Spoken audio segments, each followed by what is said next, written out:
Bueno, queridos hermanos míos, tengan todos ustedes muy buenas tardes. Bueno, ya estamos en la mitad de la semana, ya partimos la naranja, como dicen por ahí. Así que ya falta menos para el sábado, el día más esperado de la semana. Quería saludar, aquí tenemos acompañándonos a un par de invitados especiales que, bueno, no se habían conectado antes. Tenemos aquí a Joaquín y a Mayra, los saludamos, le damos la bienvenida a nuestro grupo. Igualmente saludo a todos los demás que siempre nos conectamos. El día de hoy lo que nos convoca es un tema muy importante que se trata sobre la justificación. Sabemos que nuestra salvación tiene varios procesos. Uno de ellos es la justificación, luego viene la santificación y posteriormente ya cuando Cristo vuelva seremos glorificados, ¿verdad? Pero en este momento, como la semana que viene tocamos el tema de, o sea, perdón, la semana pasada tocamos el tema de santificación, me pareció que debería haber empezado por este tema primero, justificación. Pero bueno, ya lo hicimos así y ya está hecho ya. Así que ahora nos toca poder profundizar más en este tema y en cómo se está viendo este tema actualmente en el mundo cristiano en general e incluso dentro de la iglesia adventista. ¿Sí? Cómo es que se ve la justificación y cómo es en realidad a la luz de la Biblia y del espíritu de profecía. Así que bueno, sin más que decir, vamos a comenzar con una oración para que esta reunión sea dirigida por Dios. Bueno, Padre bendito que estás en el cielo, santificado sea tu grande y glorioso nombre. Señor, en el nombre de Jesús, pedimos tu presencia en cada uno de nuestros hogares, en nuestros corazones, para que tú puedas ser en ellos, Señor, dándonos sabiduría, dándonos entendimiento. Te quiero pedir también que sean tus palabras las que salgan de mi boca, que elimines todo lo que pueda pertenecer a mí y que solamente seas tú el que hable, Señor. Todo esto te lo agradezco y te lo pido en el nombre de Jesús. Amén. Muy bien. Entonces voy a compartir la presentación de una vez.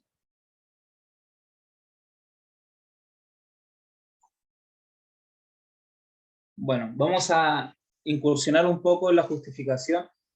Es un poco de lectura lo que traje hoy en día, sí, bastante lectura, pero vamos a tratar de ir comentándola. Si alguien tiene algo que decir, puede activar su micrófono y no hay problema si quiere agregar algo, comentar algo, hacer una pregunta. Esto más que nada es un estudio, más que un sermón. Me gustaría que también pudieran interactuar si es que tienen algo que aportar respecto del tema, ¿sí? Muy bien. La justificación, ¿es condicional? ¿Es condicional? ¿A qué se refiere con una condición? Como por ejemplo, no sé, voy a, voy a ir a este lugar solamente con la condición de que te portes bien. O vas a poder comerte el postre solamente con la condición de que primero te comas el almuerzo. Típicas condiciones que nos ponían nuestras madres, ¿verdad? Bueno, vamos a ver qué es la justificación. La justificación tiene dos aspectos y esto es algo que no se habla muy a menudo. En realidad se pone a la justificación simplemente como uno de sus aspectos. La justificación o la imputación de la justicia es igual al perdón de los pecados. Por lo tanto, cuando hablemos de justificación, estamos hablando del perdón de los pecados, cuando somos perdonados. ¿Ok? Para que quede claro el concepto, justificación igual perdón de los pecados. ¿Sí? Pero la justificación tiene dos aspectos. Tiene el aspecto legal y vivencial. El aspecto legal sería el perdón de nuestros pecados. ¿Pero de qué manera?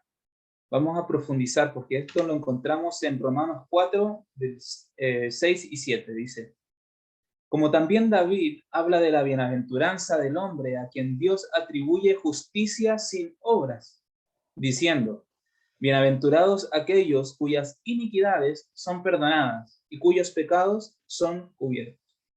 Muy bien, vemos aquí la definición de justificación, de la justicia. sin obras, o sea, sin yo hacer nada. Simplemente aquel que cuyas iniquidades le son perdonadas y cuyos pecados son cubiertos.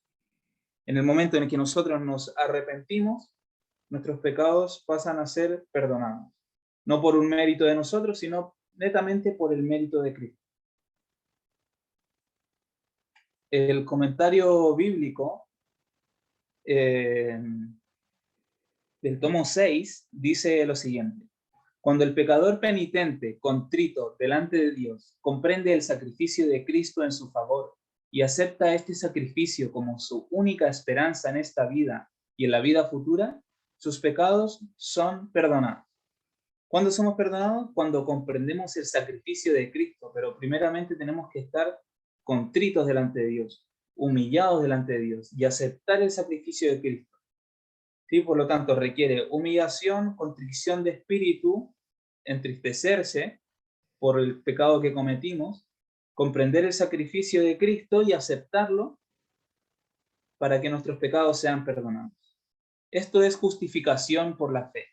Cada alma creyente debe conformar enteramente su voluntad a la voluntad de Dios y mantenerse en un estado de arrepentimiento y contrición, ejerciendo fe en los méritos expiatorios del Redentor y avanzando de fortaleza en fortaleza, de gloria en gloria. Perfecto. Por lo tanto, no solamente es demostrar un estado de arrepentimiento, sino mantenerse en ese estado en el tiempo. Por lo tanto, esto también contribuye al tema de justificación. Vamos a ver otra cita. El perdón y la justificación son una y la misma cosa. Mediante la fe, el creyente pasa de la posición de un rebelde, un hijo del pecado y de Satanás, a la posición de un leal súbdito de Jesucristo, no en virtud de una bondad inherente, sino porque Cristo lo recibe como hijo suyo por adopción. Perfecto, simplemente mediante la fe. Somos perdonados por la fe. ¿La fe en qué? En el sacrificio de Cristo. ¿Sí?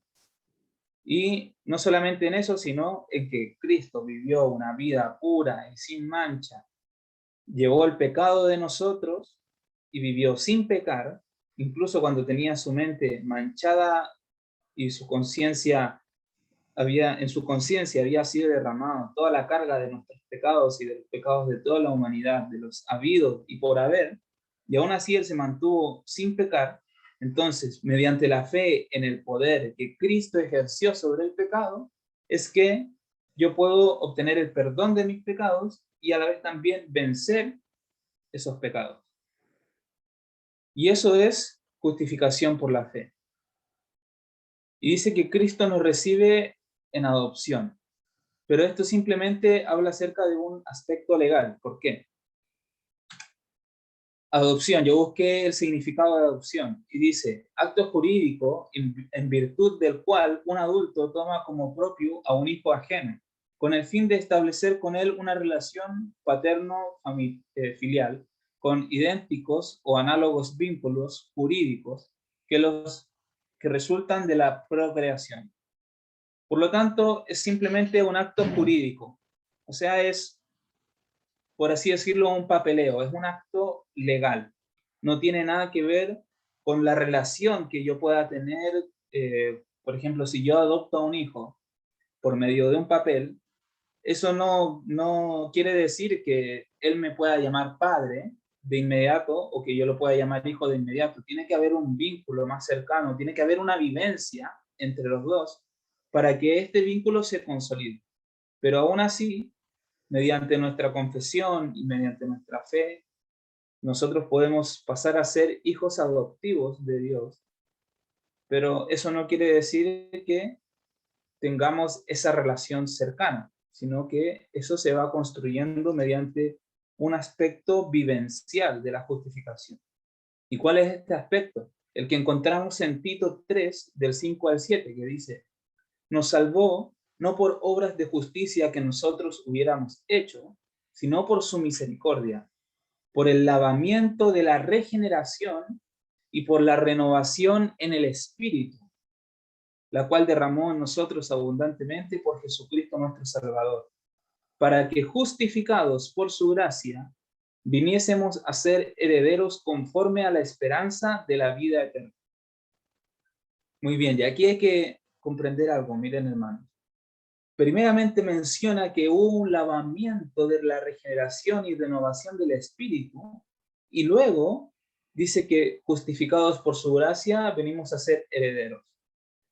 Por lo tanto, esta justificación procede a la vez que hay una regeneración y una renovación. Esto es la base de cómo poder nosotros ser justificados. Tiene que haber un lavamiento del corazón, un cambio de actitud, un cambio de nuestro corazón. ¿Sí? Como sacar el corazón de piedra y poner un corazón de carne. Por lo tanto, esto es parte de la justificación y no parte de la santificación, como siempre se ha entendido, de que el nuevo corazón y todo eso es parte del proceso de la santificación. ¿Ok? Esto es lo que quiero que entendamos porque es muy importante para lo que vamos a estudiar hoy en día y de lo que verdaderamente significan estas cosas. Juan 3:3 nos explica también cómo ser justificado. Dice, respondió Jesús y le dijo, de cierto te digo, que el que no naciere de nuevo no puede ver el reino de Dios. Por lo tanto, hay que nacer de nuevo. Sí, tiene que haber este nuevo nacimiento. ¿Alguien quiere decir algo? ¿No? Ok. Por lo tanto, tenemos que tener este nuevo nacimiento, y esto obviamente lo experimentamos todos en el bautismo, pero no simplemente eso, porque muchas veces nosotros podemos caer en algún pecado que ya hayamos cometido y perdemos el beneficio del perdón, porque ya nosotros volvemos y persistimos en eso. Por lo tanto, para nosotros volver a ser justificados mediante el sacrificio de Cristo, tenemos que demostrar en nuestro corazón que queremos cambiar esa actitud. Pero eso no lo hacemos nosotros, eso lo hace el Espíritu Santo, como dice que por la renovación en el Espíritu Santo. Por lo tanto, nosotros solamente tenemos que pedirle a Cristo que nos ayude a ser renovados. Como dijo David, no crea en mí un nuevo corazón y un espíritu recto dentro de mí. Esto tiene que ver con esa condición para poder nosotros ser perdonados. Somos, como vimos la semana pasada en la santificación, que somos salvos del pecado y no salvos en el pecado. Así también con la justificación, que va íntimamente de la mano con las santificaciones. No son conceptos aparte, van paralelos, avanzando. Y comienzan al mismo tiempo. De hecho, ya vamos a ver esa comparación. Porque la mayoría de los cristianos relaciona todo lo que sucede dentro, lo interior, solamente con la santificación. Y poniendo la justificación simplemente como legal, el perdón de los pecados como algo legal que todos podemos tener, cualquiera, y que a la vez también la santificación ya es la experiencia que uno va viviendo. Pero en verdad, ambos tienen los dos aspectos. Tanto la justificación como santificación tienen aspecto legal y aspecto vivencial. Vamos a ver algunas citas. La gracia de Cristo ha de justificar gratuitamente al pecador sin mérito ni pretensión de parte de él. Por lo tanto, somos justificados por la gracia sin ningún mérito de nosotros. La justificación es el perdón total y completo del pecado. En el momento en que el pecador acepta a Cristo por la fe, es perdonado. La gracia de Cristo le es imputada y ya no ha de dudar de la gracia perdonadora de Dios. Ya vamos a ver qué quiere decir imputado y también qué quiere decir impartido, que tienen dos significados diferentes. Pero aquí nos habla acerca de la justicia imputada, cuando nosotros aceptamos a Cristo por la fe y somos perdonados. El perdón de Dios no es solamente un acto judicial por el cual libra de la condenación, no solo, perdón, sí, por el cual libra de la condenación, no solo el perdón por el pecado, es también una redención del pecado. Es la efusión del amor redentor que transforma el corazón. David tenía el verdadero concepto del perdón cuando oró. Crea en mí, oh Dios, un corazón limpio y renueva un espíritu recto dentro de mí. Es lo que comentábamos hace un rato atrás. No simplemente es un acto judicial, el perdón, la justificación, no solamente es una parte legal, sino que también es el cambio de actitud, el cambio de corazón. Pero eso no lo realizamos nosotros, lo hace Dios. Por eso dice, crea en mí, oh Dios, un corazón limpio. Le pedimos a Dios que nos dé ese corazón limpio. Pero nosotros tenemos que ponernos a su alcance para que Él lo haga. La fe genuina se apropia de la justicia de Cristo y el pecador es hecho vencedor con Cristo, pues se lo hace participante de la naturaleza divina. Y así se combinan la divinidad y la humanidad, solamente a partir de la fe genuina. ¿Sí? Y ahí es cuando nosotros somos hechos vencedores. Bueno, y aquí es cuando les pongo los dos aspectos de justificación y santificación. Lo de santificación lo estudiamos la semana pasada, pero ahora vamos a compararlos para que entendamos que van de la mano. La justificación legal es el perdón de los pecados, ¿sí? Así, a través del sacrificio de Cristo. Eso es lo que Cristo hizo por nosotros. Derramar su sangre para perdonar nuestros pecados. Y la santificación legal es cuando nosotros somos apartados para un uso santo. Por lo tanto, cuando nosotros aceptamos por la fe el perdón de nuestros pecados, somos apartados para un uso santo. Por lo tanto, somos santificados a la vez que somos justificados, al mismo tiempo. Pero también está la justificación vivencial, que es el nuevo nacimiento y el cambio de actitud, que se llevan a la vez, se llevan al mismo tiempo, porque yo no puedo reconocer mis pecados si es que no, si es que no he tenido un cambio de actitud. O yo no puedo pedirle perdón a Dios sin tener un cambio de actitud. Van de la mano. Pero la justificación legal es el perdón de los pecados que nos da Dios. Ahí no tenemos nada que hacer nosotros. Y la justificación vivencial es cuando tenemos ese nuevo nacimiento, ese cambio de corazón, que tampoco lo hacemos nosotros, lo hace Dios. Pero lo hace una vez que nosotros nos ponemos a su alcance. Una vez que nosotros nos apartamos para un uso santo, aceptamos su santificación, y allí es cuando se lleva a cabo esta justificación. Y la santificación vivencial, por lo tanto, después sigue siendo el crecimiento progresivo de gloria en gloria. Por lo tanto, justificación y santificación van de la mano. ¿Sí? No hay que separar los conceptos. Bueno, aquí hay algunas otras citas. Dice, somos pecadores por nosotros mismos, pero somos justos en Cristo. Habiéndonos hecho justos por medio de la justicia imputada de Cristo, Dios nos declara justos y nos trata como a tales. Nos contempla como a sus hijos amados. Cristo obra contra el poder del pecado, y donde abundó el pecado, sobreabunda la gracia. Justificados pues por la fe, tenemos paz para con Dios por medio de nuestro Señor Jesucristo, por quien también tenemos entrada por la fe a esta gracia en la cual estamos firmes, y nos gloriamos en la esperanza de la gloria de Dios. Por lo tanto, por la fe somos justificados y por la fe, por medio de Cristo, por medio de la fe en Cristo, tenemos entrada a la gracia. ¿Sí? Pero la gracia muchas veces se confunde simplemente como la gracia perdonadora, pero también está la gracia vencedora. La gracia perdonadora es aquella que Dios derrama por nosotros cada vez que nosotros le pedimos perdón y Él nos justifica mediante su gracia, ese don que nosotros no merecemos. Pero a la vez también, cuando nosotros ya estamos justificados y queremos cambiar de actitud y Él nos capacita para esto, eso también es parte de la gracia. Cuando Él nos capacita para poder mantenernos sin pecar. Por lo tanto, esa es la gracia vencedora, que es diferente de la gracia perdonadora. ¿Sí? Son dos aspectos de la gracia también. Sería uno el legal y el otro el vivencial. Todos tienen esos dos aspectos. Muy bien, aquí está el significado de imputar.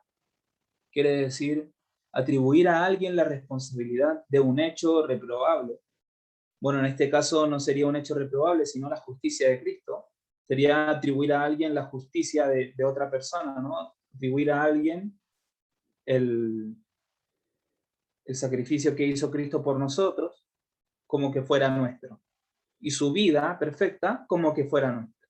Ese es imputar, Él nos las da, nos las pasa.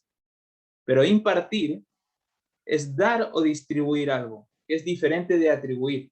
Imputar es simplemente algo de palabras, como escribir un papel.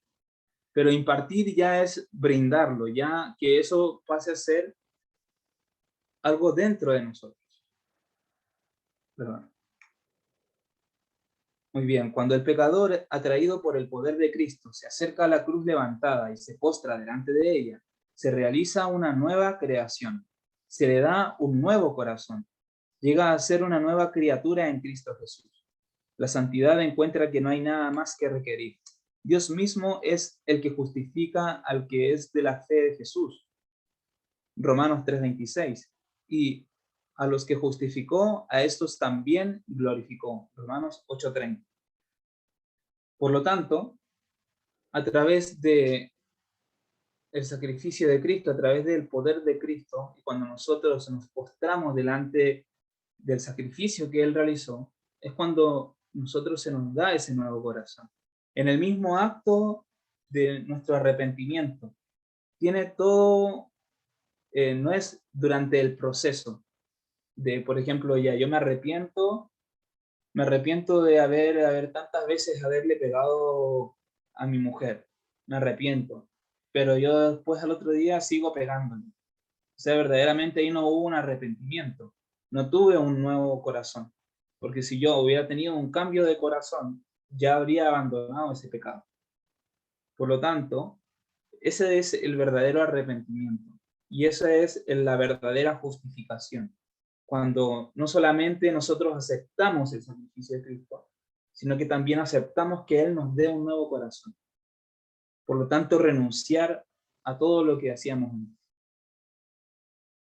Por lo tanto, el significado de imputar sería simplemente declarar algo, decir algo, y impartir ya sería hacerlo o llevarlo a cabo.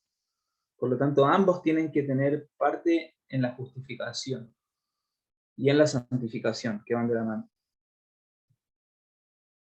Por lo tanto, bueno, siguiendo leyendo otras citas, dice, al recibir su justicia imputada mediante el poder transformador del Espíritu Santo, llegamos a ser semejantes a Él.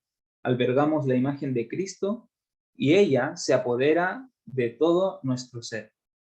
¿Cómo recibimos la justicia imputada? Mediante el poder transformador del Espíritu Santo. Y allí es cuando llegamos a ser a su semejanza, a su imagen. Porque muchas veces podemos pensar, Dios hizo al hombre a su imagen y semejanza. ¿Por qué yo puedo decir que hay algo malo en mí si Dios me hizo a su imagen y semejanza? Pero recordar también que cuando se menciona la genealogía de Adán, cuando nace su hijo, Set, si no me equivoco, o era Sem, Set, si no me equivoco, corríjame a alguien ahí si me estoy equivocando, dice que su hijo fue hecho a imagen de Adán, ¿sí? No fue hecho a imagen de Dios. Por lo tanto, todos los hijos a partir de Adán y a partir de todas las generaciones posteriores, al nacer, son hechos a imagen de su padre, son hechos a imagen del hombre. Ya no estamos hechos a imagen de Dios. Pero cuando nosotros recibimos la justicia imputada de Cristo, y mediante el poder transformador del Espíritu Santo, o sea, cuando ya somos transformados, nuestro corazón, nuestra actitud, nuestra mente, toda es transformada, allí es cuando somos semejantes a Él, somos hechos semejanza y imagen de Cristo. Bueno, hay algunas otras citas. Dice ser perdonados en la forma en que Cristo perdona, no es solamente ser perdonados, sino ser renovados en el espíritu de nuestra mente. El Señor dice, te daré un corazón nuevo. La imagen de Cristo debe ser estampada en la mente misma, en el corazón y en el alma. El apóstol dice, mas nosotros tenemos la mente de Cristo. Primera de Corintios 2:16. En el proceso transformador que puede venir solo por medio del poder, sin el proceso transformador que puede venir solo por medio del poder divino, las tendencias originales a pecar permanecen en el corazón con toda su fuerza para forjar nuevas cadenas, para imponer una esclavitud que nunca podrá ser quebrantada por el ser humano. Por lo tanto, sabiendo que Dios nos declara y nos hace justos en el mismo proceso, en el mismo momento, en el mismo proceso de justificación, tenemos que también comprender de que si no hay un proceso transformador en nuestra mente, en nuestro corazón y en nuestras actitudes, en nuestros hábitos, en todo lo que eso conlleva, verdaderamente no podemos disfrutar del completo perdón de Cristo, ¿sí? De la manera en que Cristo perdona verdaderamente. No simplemente decir, muy bien, yo le pido perdón a Cristo, pero sigo, no sé, puedo seguir pecando, porque una vez salvo, siempre salvo.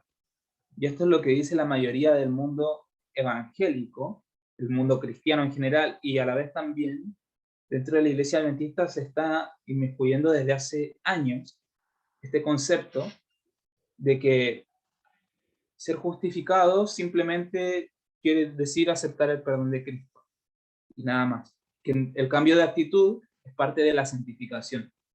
Pero aquí vemos que ser perdonados o ser justificados es ser renovados en el espíritu de nuestra mente. Por lo tanto, lleva el aspecto legal y vivencial. Van de la mano, nunca separados.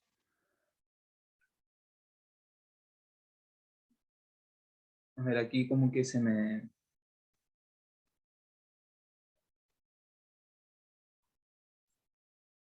En su gran misericordia, el Señor envió un preciosísimo mensaje a su pueblo por medio de los pastores Wagoner y Jones.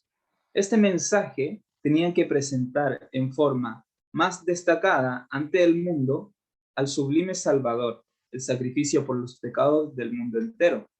Presentaba la justificación por la fe en el garante. Invitaba a la gente a recibir la justicia de Cristo, que se manifiesta en la obediencia a todos los mandamientos de Dios. Muy bien. O sea, la justicia de Cristo se manifiesta en la obediencia a todos los mandamientos de Dios. Interesante. Muchos habían perdido de vista a Jesús. Necesitaban dirigir sus ojos a su divina persona, a sus méritos, a su amor inalterable por la familia humana. Todo el poder es colocado en sus manos, y Él puede dispensar ricos dones a los hombres, impartiendo el inapreciable don de su propia justicia al desvalido agente humano.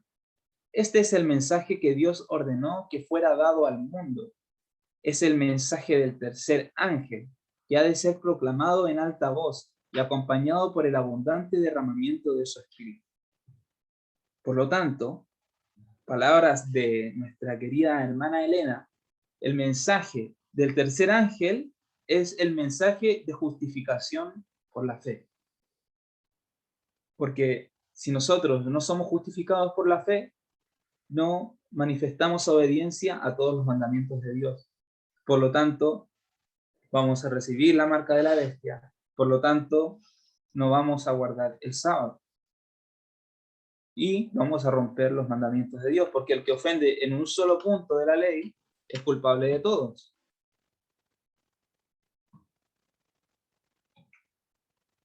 Bueno, también esto sigue hablando, el mensaje de la justicia de Cristo ha de resonar de un extremo de la tierra hasta el otro para preparar el camino del Señor. Esta es la gloria de Dios que termina la obra del tercer ángel y por ende del cuarto ángel, porque cuando se habla, recordemos que cuando se habla del tercer ángel y del fin de la obra del tercer ángel, también tiene que ver con la obra del cuarto ángel.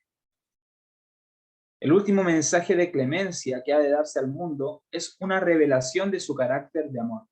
Los hijos de Dios han de manifestar su gloria. En su vida y carácter han de revelar lo que la gracia de Dios ha hecho por ellos. Palabras de vida del buen maestro. Y esto es algo que tiene que reflejarse, como dice aquí, en nuestro carácter, en nuestra vida completa.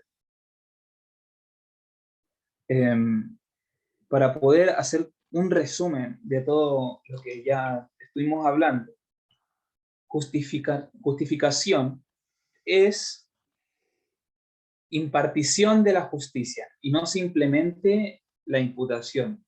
En otras palabras, como lo había mencionado antes, Dios nos declara justos en el mismo momento en el cual nos imparte la justicia. O sea, en el mismo momento en el que nos declara justos, nos hace justos. Declarar y hacer no es lo mismo. Yo puedo hacer una declaración, por ejemplo, mañana voy a ir a la feria a comprar 1 kilo de manzanas, pero yo mañana a lo mejor no voy. Entonces, cuando yo llego a imputar ese acto es cuando yo hago el acto que yo mencioné que iba a hacer. Dios nos dice, yo te puedo hacer justo y yo te hago justo por el sacrificio de Cristo en la cruz. Pero para hacernos justos, nosotros tenemos que ponernos a su alcance para que Él nos haga justos. No es un proceso que dura años, no, es un momento en el cual nosotros tomamos una decisión. Y yo, no sé, me doy cuenta, a ver, fumar me hace daño al cuerpo y me aleja de Dios porque contamino el templo de su Espíritu Santo y estoy cometiendo una falta contra Él. Por lo tanto, yo cambio mi actitud, cambio mis hábitos, pero no por mis propios méritos, sino que le pido a Dios, por medio de la fe en Cristo, que renueve mi espíritu, que renueve mi corazón para poder yo aborrecer lo que antes amaba. Y allí es cuando entra el poder de Cristo a funcionar en nosotros. Nosotros no hacemos nada.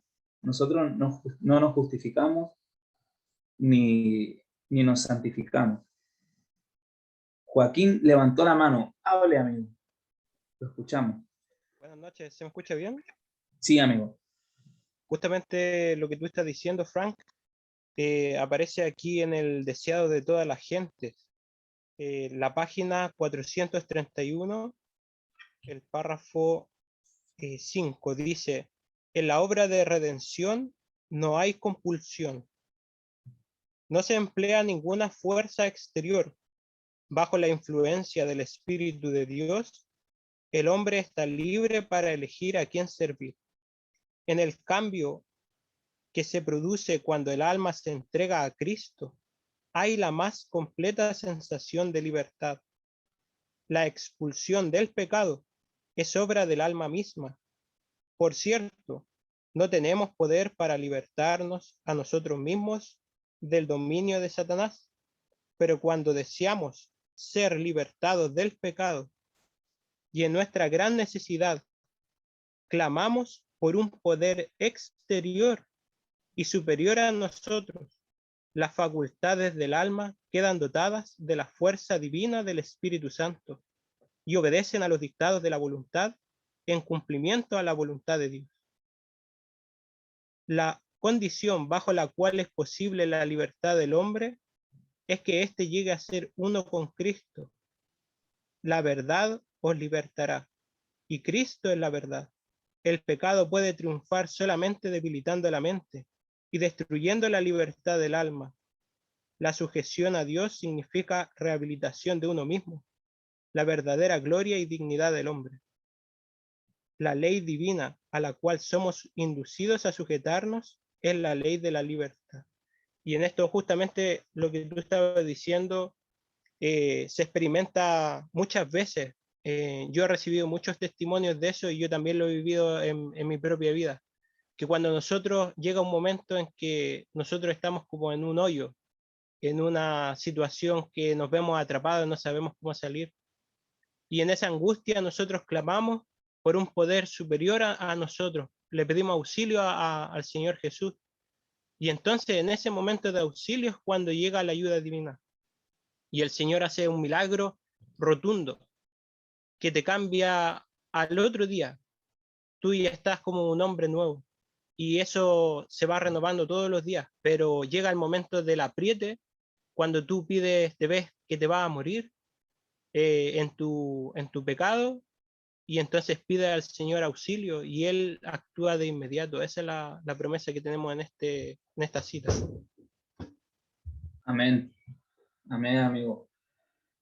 Nunca mejor dicho. De verdad es que esa cita es, pero puntual. De hecho, hasta nos menciona de que hay una condición y es que Cristo esté en nosotros. O sea, la obediencia. Simplemente eso.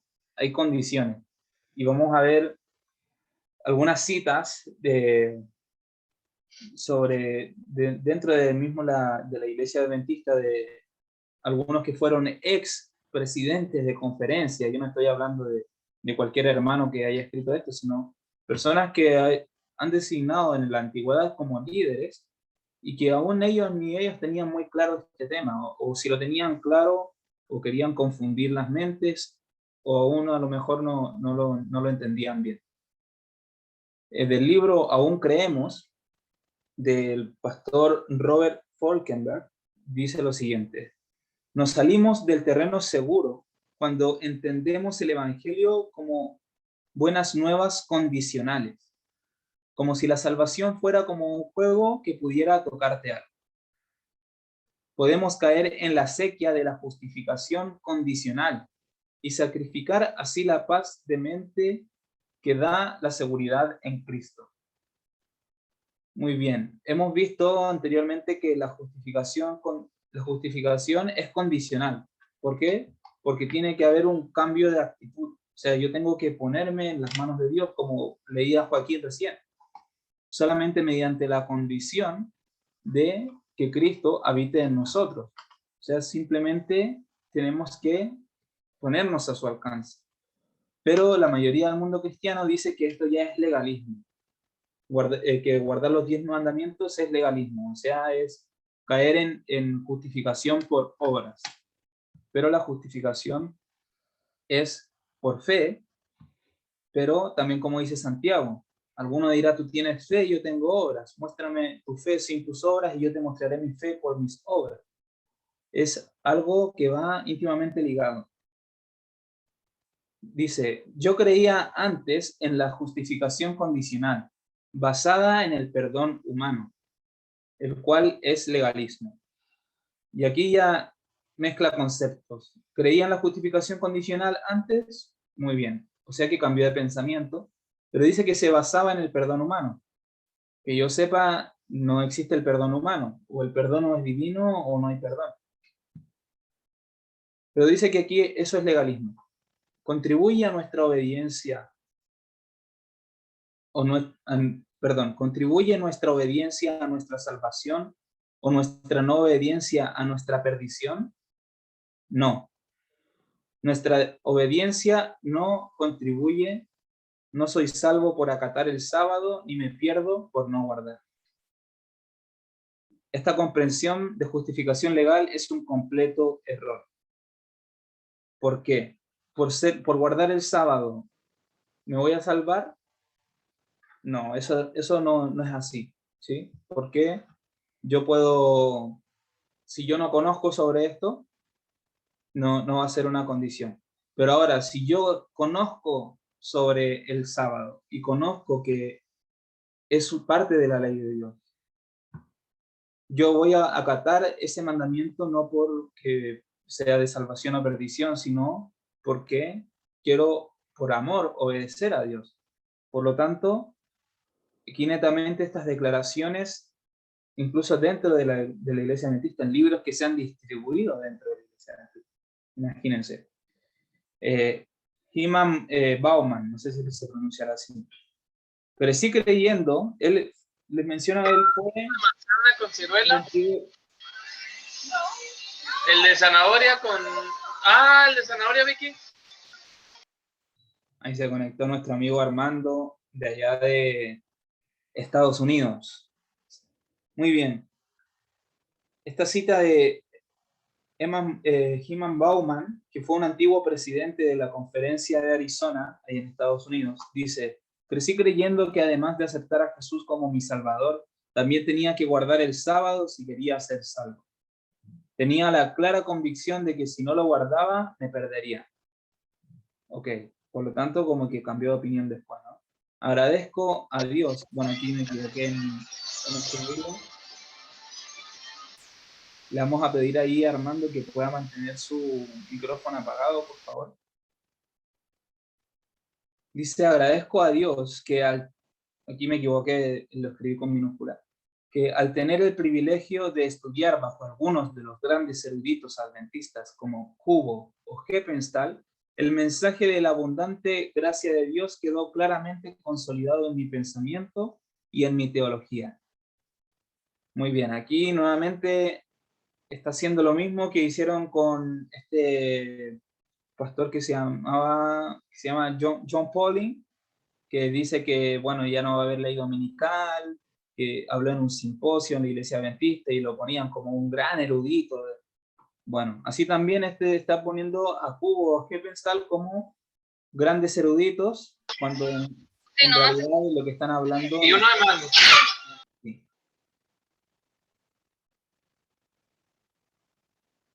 Bueno. David Newman, que fue un ex editor de la revista Ministry, en un artículo, y este es un artículo de la revista Ministry que él mismo escribió, dijo lo siguiente: es fácil entrar en el pensamiento de que te perderás si no guardas el séptimo día sábado. Uno es aceptado por Dios totalmente por la perfección de otra persona, por la obediencia de otra persona. La justificación no es una transformación de naturaleza, no imparte justicia. Se es salvo no por ser justo y ni siquiera por estar convertido, sino porque por medio de la fe se deposita la confianza y la dependencia en Jesucristo. Y aquí mezclando verdad con error, diciendo que la justificación no es una transformación de naturaleza y que no imparte justicia. Habiendo leído en citas de Elena de White todo lo contrario, no sé si este hombre nunca leyó los escritos del Espíritu de Profecía. Dios te transforma por medio de la experiencia del nuevo nacimiento, que es parte de la santificación. Ok, aquí él está poniendo el nuevo nacimiento en la santificación y no en la justificación. De modo que poseas la voluntad de vivir una vida santa. Bueno, sigue diciendo: el crecimiento en Cristo que así comienza es de toda una vida, nunca totalmente concluida en esta vida. Por lo tanto, nunca vas a poder llegar a ser perfectamente santo. Por lo tanto, los 144.000 para Newman son una fantasía de Juan que, no sé, se flipó, como dicen allá en España, ¿no? Viendo los símbolos y todo, y flipó que ellos iban a ser perfectos. Bueno, eso es lo que dice aquí Newman. El creyente guarda las reglas de Dios solo como respuesta a haber sido ya justificado.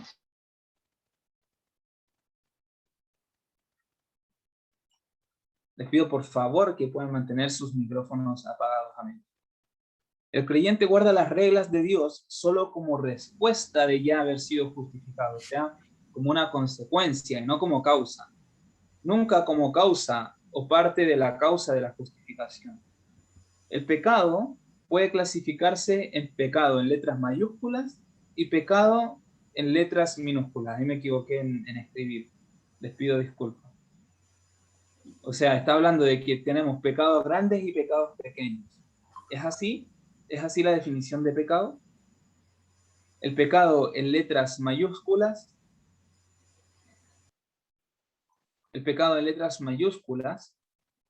es la relación rota que tú y yo tenemos con Dios desde el nacimiento.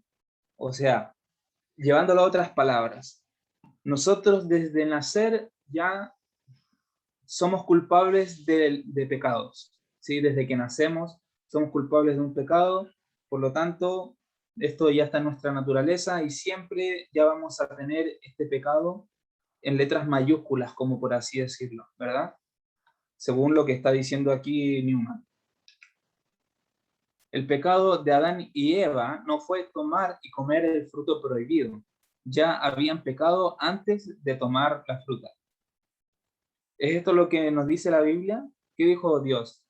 El día en que coman de este fruto, morirán. Ciertamente morirán, ¿verdad? Le dijo el día que lo miren, el día que lo codicien, el día que... No, el día que comas del fruto. Ni siquiera que lo toques, que comas del fruto.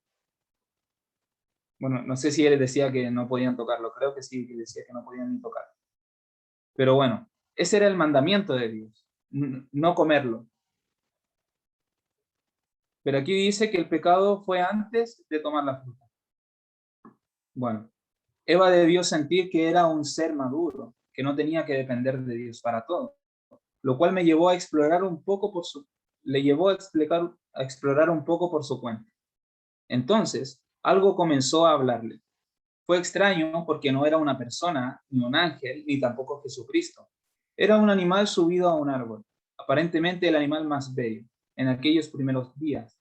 Esto despertó la curiosidad de Eva y es ahí cuando pecó.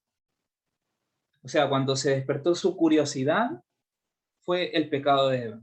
¿Es esto lo que nos dice la Biblia? ¿Fue por eso que fueron condenados?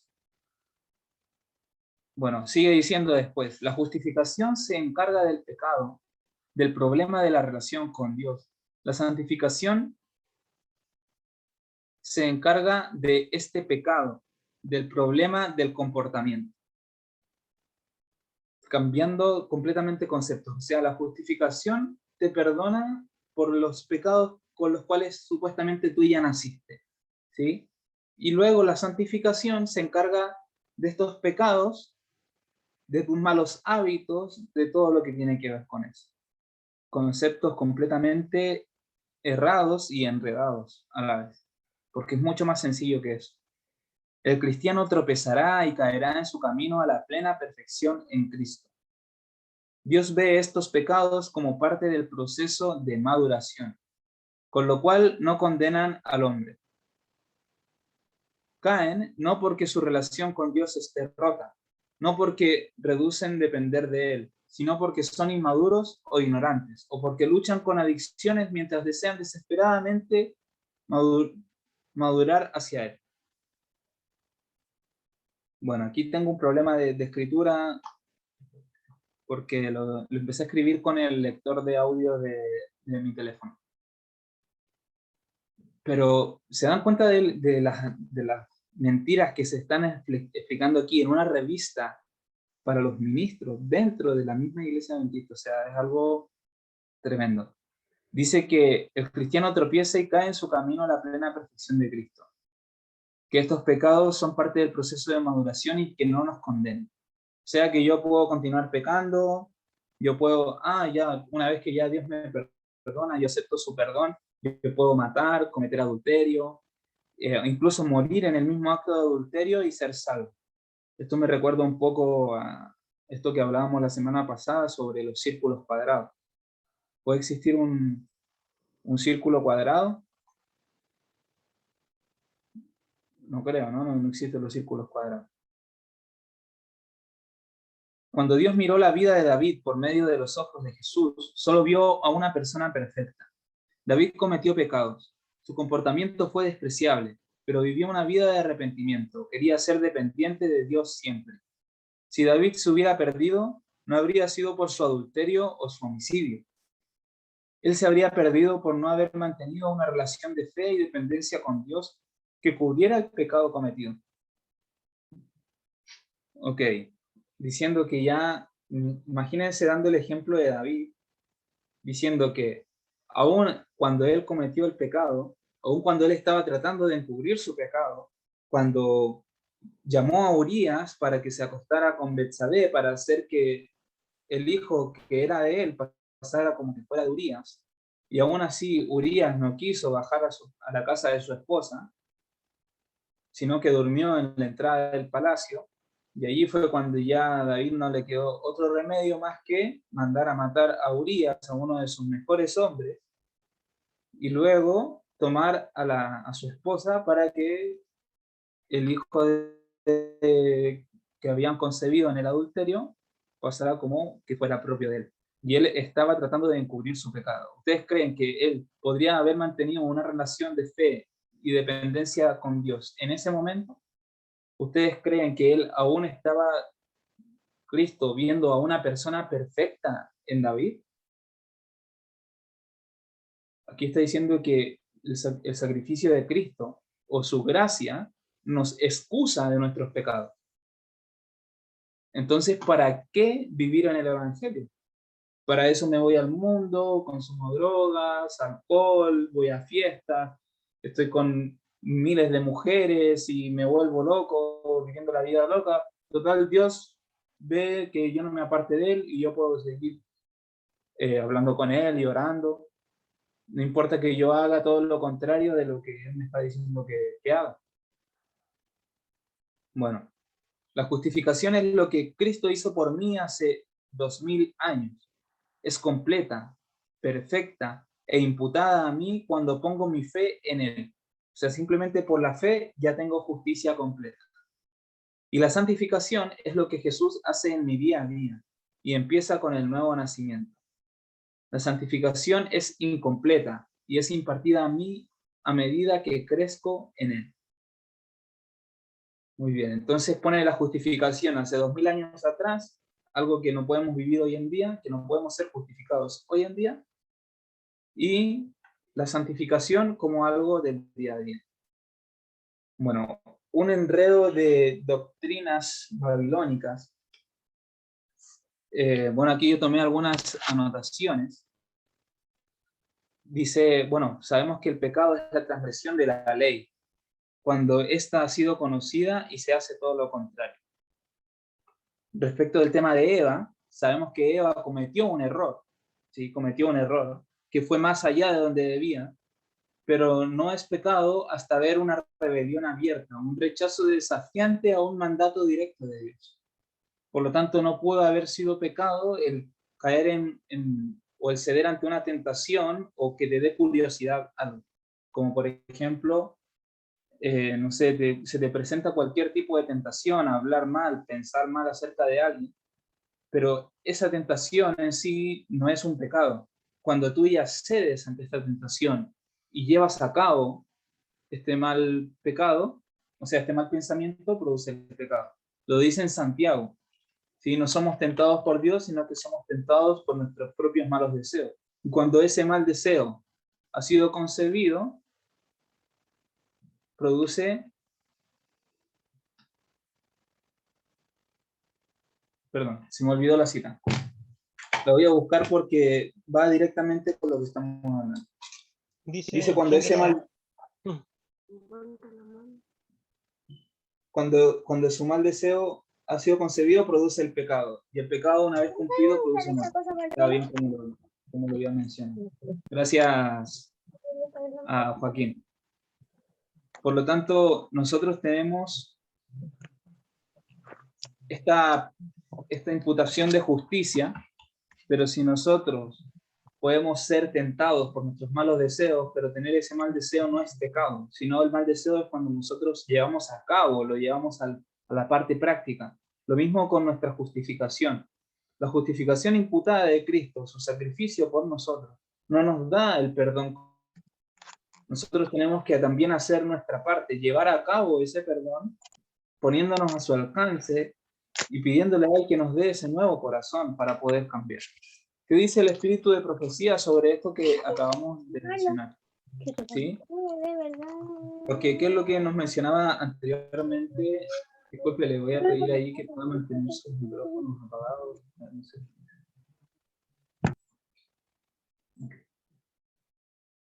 Porque ¿qué es lo que nos mencionaba anteriormente Newman? Nos decía que podemos tener una relación con Dios y aún ser totalmente adicto a un pecado.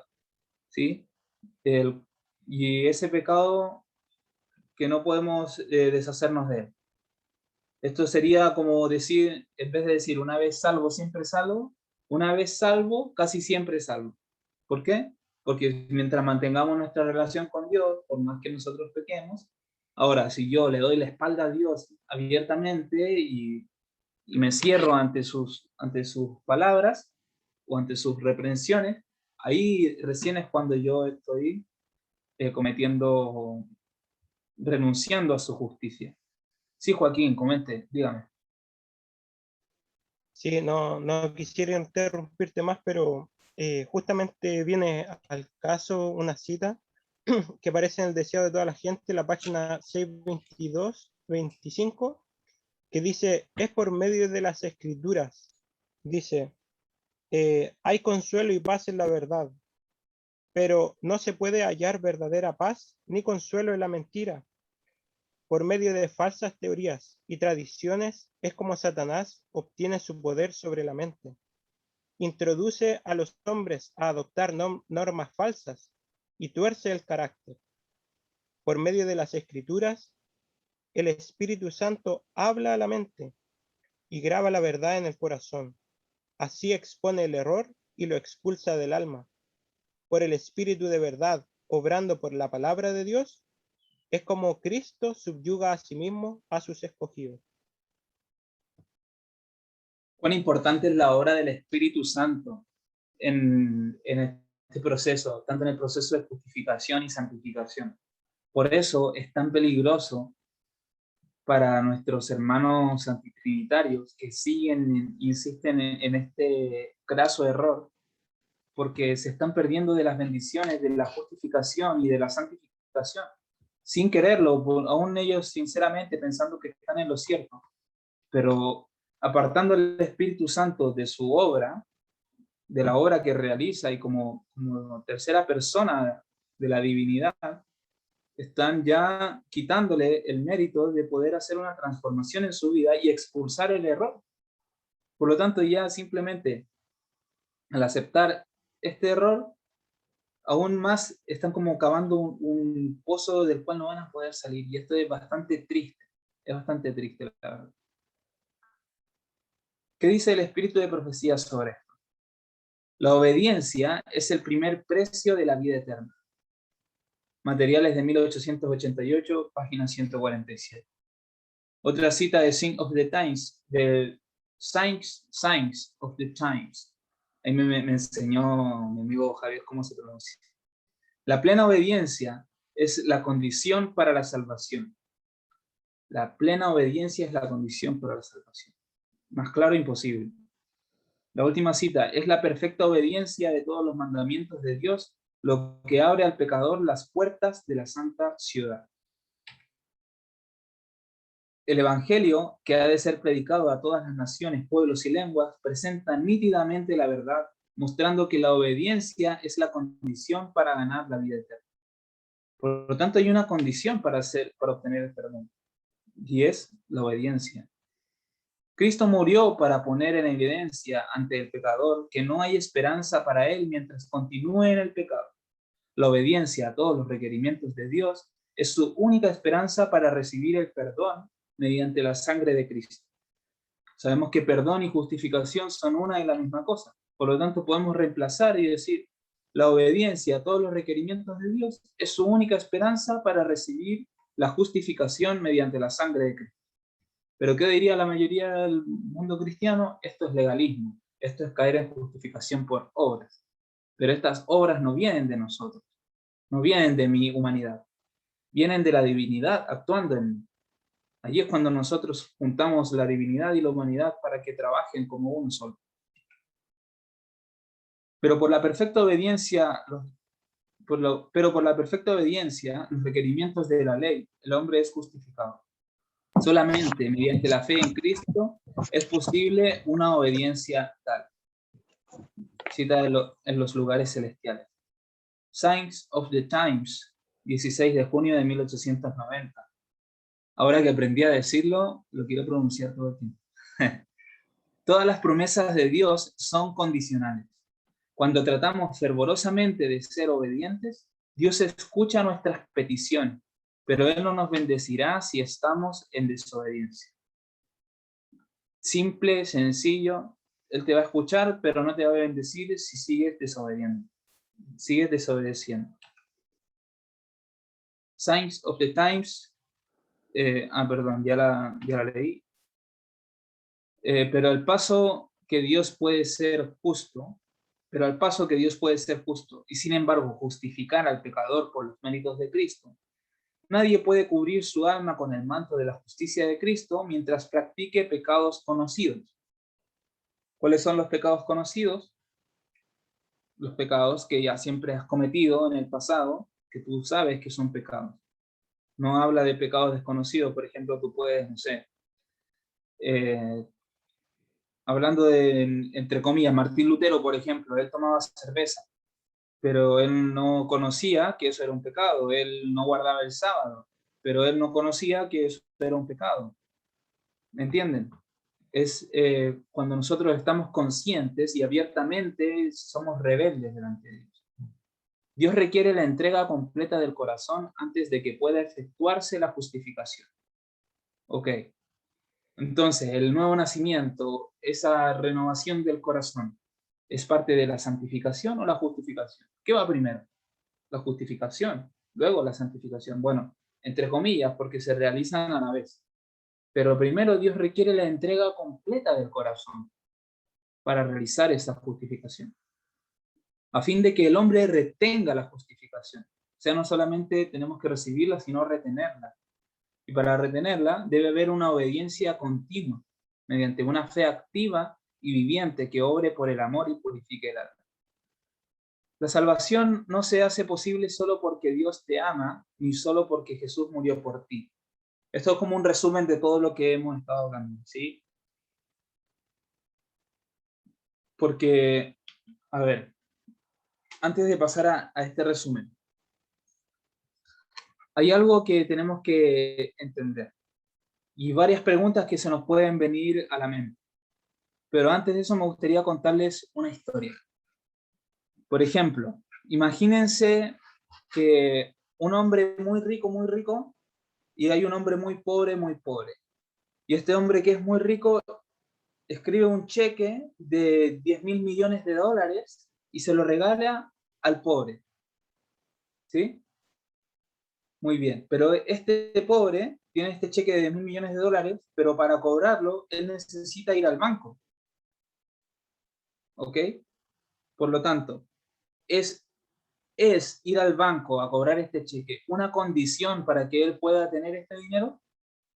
Claro, es una condición, es algo que él tiene que hacer, pero el dinero ya está ahí. De la misma manera funciona nuestra justificación. Dios nos imputa su justicia. Cristo nos imputa su justicia. Pero para que esa sea impartida, nosotros tenemos que ir al banco a retirar y cobrar ese cheque. Tenemos que hacer nuestra parte. Y nuestra parte es ponernos en sus manos y pedirle a Él que nos capacite para ser obedientes y obedecer su ley. Poner nuestra voluntad en manos de su voluntad.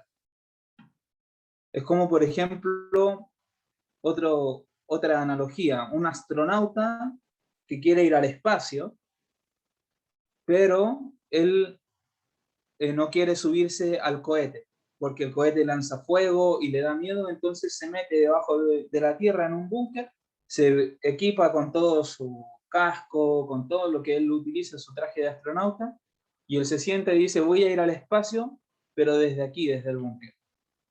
¿Puede ser eso posible?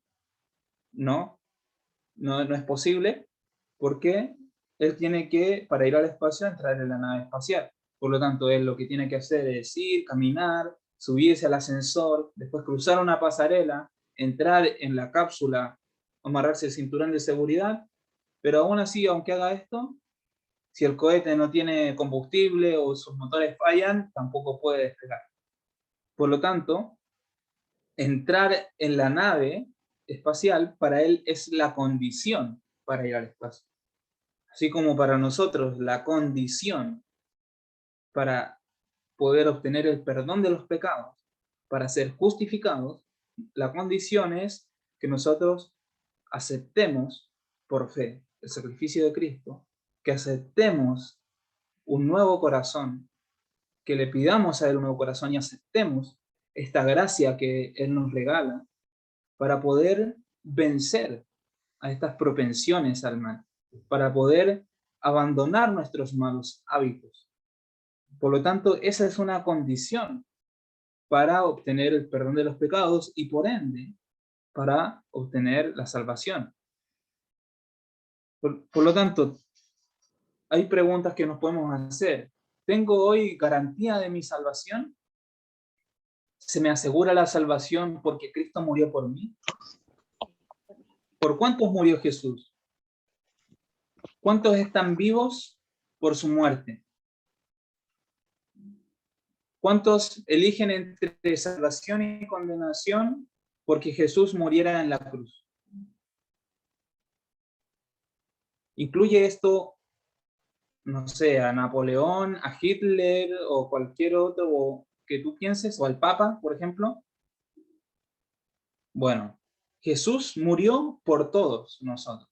Él murió por ti, por mí, por Hitler, por el Papa, por todos. Él murió por todos. Pero eso, ¿nos da garantía de salvación? No, porque aparentemente ni Hitler no tendrá parte allí, aparentemente, ¿no? Nosotros no sabemos si se arrepintió en el último segundo de su vida, pero bueno, por lo que la historia dice, él no va a estar ahí. Depende de nuestra seguridad de salvación, de que Dios nos ame incondicionalmente. ¿Es esa nuestra seguridad de salvación? Porque Él nos ama incondicionalmente a todos. Él amó incondicionalmente a Judas, por ejemplo. Cristo lo amó incondicionalmente. Cristo murió por todos y nos ama incondicionalmente a todos, pero esto siempre es usado para decir que si lo creo y lo acepto, tengo garantía de salvación. Y allí está básicamente el concepto, y esa está la clave, que es creer y aceptar. Y eso nosotros lo podemos encontrar en Santiago 2:19, que dice, tú dices que crees en Dios, haces bien. Los demonios también creen, pero tiemblan. ¿Cuál es la clave entonces? Debemos combinar su amor y muerte por todos con una entrega sin reservas a Él. Y ahí vamos a tener seguridad de salvación. Es la única manera de obtener seguridad de salvación, cuando mezclamos tanto su amor como su muerte en la cruz por toda la humanidad, y con una entrega sin reservas, o sea, yo ya no hago nada de lo que según a mí me parece. ¿Por qué? No, es que a mí no me parece que tengo que guardar los 10 mandamientos porque Cristo... Entrégate sin reservas a Él. Porque condición y causa son cosas diferentes. Sin entrega, lo que Dios hace ya no sirve. Y por eso se perdió Judas. Por lo tanto, la salvación no se hace posible solo porque Dios te ama ni solo porque Jesús murió por ti. La salvación se hace posible únicamente estando en el lugar correcto y haciendo las cosas correctas, donde la gracia de Dios puede impactar en ti.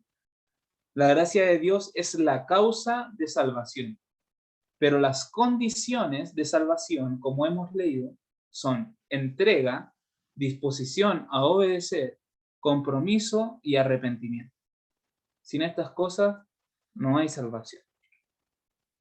Y ya para terminar, tenemos esta cita que dice, no podemos tener la seguridad y perfecta confianza en Cristo como nuestro Salvador hasta que lo reconozcamos como nuestro Rey y seamos obedientes a sus mandamientos. Así demostramos nuestra lealtad a Dios. Entonces nuestra fe sonará genuina porque es una fe que obra y obra por amor. Muy bien. ¿Quieres saber, hombre vano, que la fe sin obras es muerta? Lee Santiago 2. Amigos, vamos a terminar con una oración. Sí, espero que haya quedado claro. No sé si alguien tiene alguna duda de algún concepto, porque es muy importante que entendamos esto a cabalidad. Que si tenemos dudas con esto, está en riesgo nuestra salvación. Bueno, vamos a orar, hermanos. Padre bendito, santificamos tu nombre en este momento.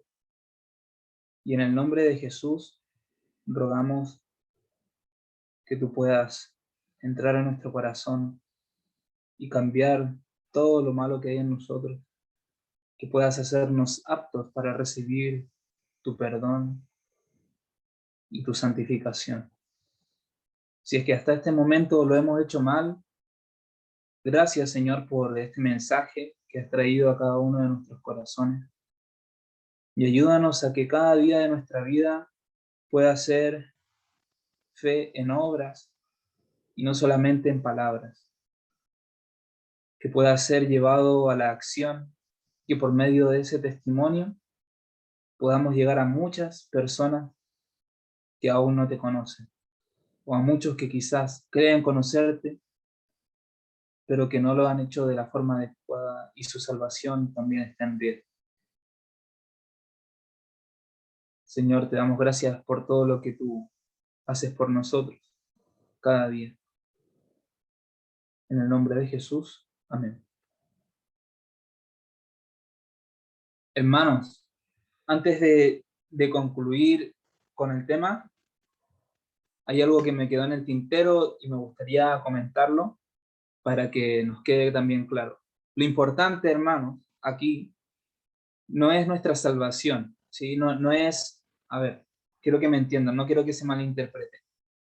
Lo importante aquí no es ser correctamente perdonado o ser justificado para ser yo salvo. No, eso es como un pensamiento egoísta de decir, ¿qué puedo hacer para ser salvo? Porque estoy pensando solo en mí. Lo importante aquí es que si yo soy correctamente justificado y santificado, estoy vindicando el nombre de Dios, estoy elevando su nombre delante de la humanidad. Y eso es lo que debería importarnos a nosotros, eso es lo que buscó Jesús, eso es lo que buscó Moisés. Cuando a Moisés le dijo Dios, déjame destruir este pueblo y raerlo de la tierra, porque se han rebelado contra mí, y él le dijo, no, borra mi nombre del libro de la vida, pero a ellos no los mates. Lo que le importaba a Moisés no era, si bien muchos dicen, claro, Moisés amaba a su pueblo, pero él amaba más a Dios que a su pueblo, y es por eso que él dijo que no los matara, porque después los egipcios se iban a burlar de Dios, iban a decir, mira, para eso los sacó de Egipto, para matarlos en el desierto. Por lo tanto, Moisés no quería que el nombre de Dios fuera llevado en vergüenza, sino que quería que fuera llevado en alto. Lo mismo Cristo, cuando aceptó el sacrificio de la cruz. Él no le importaba que si él se perdía para siempre y él nunca más iba a ver la luz del sol, no le importó si con lo que él hacía con su muerte en la cruz, el nombre de Dios iba a darse a respetar. Lo mismo tenemos que hacer nosotros. No es, es que por las obras y hay que hacer buenas obras, no, amigo, simplemente es obedecer a Dios por amor a Él, por amor a su nombre, para que a través de nuestra vida, que puede llegar a ser perfecta en un momento, cuando ya se dé el momento, si es que nos toca hacer 144.000, pero ahora que cada actitud, cada pensamiento, que cada una de nuestras palabras que salga de nuestra boca, sea para glorificar a Dios. Por eso decía el apóstol, si coméis o si bebéis, que sea para la gloria de Dios. Que todo lo que hagamos sea para la gloria de Dios. Y así nosotros vamos a estar constantemente justificados y santificados, y no vamos a tener que preocuparnos por entender si se produce antes o después. Simplemente vamos a llevarlo a un aspecto vivencial. Pero ¿por qué es importante saber si se produce antes o después o cuáles son los procesos? Porque hoy en día hay mucha confusión respecto de este tema y se nos dice que simplemente aceptando el sacrificio de Cristo somos salvos, pero va más allá de eso, debemos obedecerlo. Pero al obedecerlo no solamente vamos a ser salvos, sino que el objetivo principal es poder elevar el nombre de Dios y vindicar y desacreditar las mentiras de Satanás respecto de su luz. Así que bueno, quedémonos con este pensamiento.